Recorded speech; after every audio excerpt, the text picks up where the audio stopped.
Hey guys, Stooge here with a video about my thoughts on news regarding Songs of Conquest. Lava Potion recently released an updated roadmap outlining changes moving forward for DLC content that was based off player feedback. The first thing to note is that Rise Eternal DLC is postponed to accommodate for the changes to the DLC plans. While this delay isn't ideal, I don't see it as a problem, at least from my perspective, because Lava Potion recently released their Mixed Factions update as well, which, as the name would imply, we now have the option of fielding armies with troops from different factions, which opens up opportunities for different army compositions and optimizations for essence generation, which is really cool. The other major announcement is that the previously planned Bleak East DLC is now being split up, which I'll touch on a little bit later in the video. The most important feedback Lava Potion received is that players want new factions, and this seems to be the main driver behind the change up to the DLC release schedule. Previously, the plan was to release Rise Eternal and Essence Awakened as DLC, and then Bleak East would be an expansion that introduced two new factions, the Vanir and the Roots, along with a large campaign that will tell the story of both new factions. The Rise Eternal and Essence Awakened DLCs were also planned to have some campaign content associated with them too.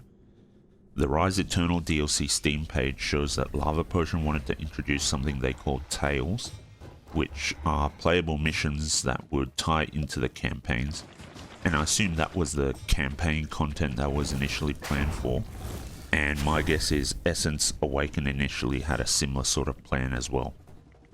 If these tales are still part of the plan for DLC moving forward, it will be interesting to see what part of the stories in the campaigns will be elaborated on, and how much direct interaction there will be between tales and main campaigns, if any at all. As I mentioned earlier, the Bleak East DLC is now being split up, so the first DLC will now be the Vanir DLC, I think, rather than the Rise Eternal DLC. And the Vanir DLC obviously introduces the new Vanir faction, and that'll come just in time for Christmas holidays, which is nice because the Vanir is themed around snow and the Vikings, so that's pretty nice. The Vanir DLC will introduce, as I said, the Vanir faction, which is based on the Vikings and also Norse mythology.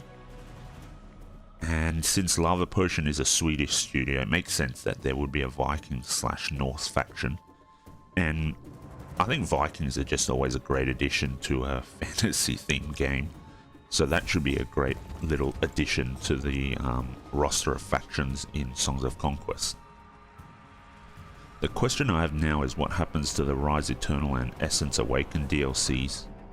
The Rise Eternal DLC description on Steam says it will introduce Tales, which I touched on just before, alongside a new Loth Wielder and new artifacts. The old roadmap for Rise Eternal and the new roadmap for Vanir DLC both say they will introduce artifact sets as a free content update, so I'm guessing this will proceed as planned.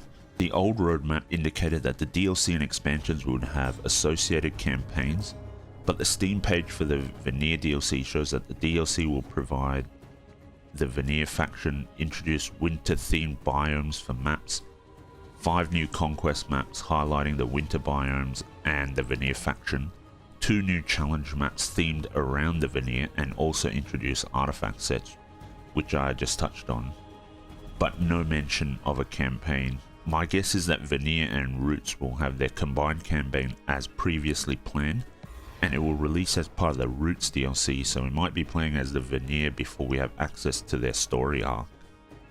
The other major feedback that Lava Potion sought was regarding the pricing of Rise Eternal. The vast majority of players chose $4.99 and $5.99 as the cost for DLC, which I assume is in US dollars, and sounds reasonable given what content is listed on the Steam page for Rise Eternal. Considering that the Vanir DLC introduces a new faction with some new conquest and challenge maps, I'd guess that the price would be a bit higher than Rise Eternal, so we'll see how that all ends up playing out. However things shake out with DLC releases moving forward, looks like Songs of Conquest is building nicely on its 1.0 release based off player feedback, which is always good to see. The recent roadmap update also said that Lava Potion have an end goal of 8 factions with the possibility of a mega campaign once all 8 factions have been introduced into the game, which would be amazing. The campaigns for the current 4 factions in the game are intertwined in an interesting way, but I think it'd be too difficult to retroactively fit 4 new factions into the same campaign story arc, so a mega campaign would be a really nice way to tie all the stories together. This wraps up my thoughts on the recent roadmap updates and some questions that arose for me checking out all this new information. Lava Potion recently participated in an event called The Spill, where they revealed a few teasers about some of the units and their upgrades for the Vanir faction, which look really cool. So I'll leave a link to that in the description below if you want to check those out. I'm quite excited for what is planned for Songs of Conquest moving forward, but I guess we'll get more concrete information and teasers in the lead up to the Vanir DLC release, and we'll see what happens for Rise Eternal once Lava Potion decides to give us that information. Let me know your thoughts on the roadmap for Songs of Conquest, and if you enjoyed my thoughts on the topic, consider hitting the sub button and liking the video. Thanks a lot for watching and have a good one.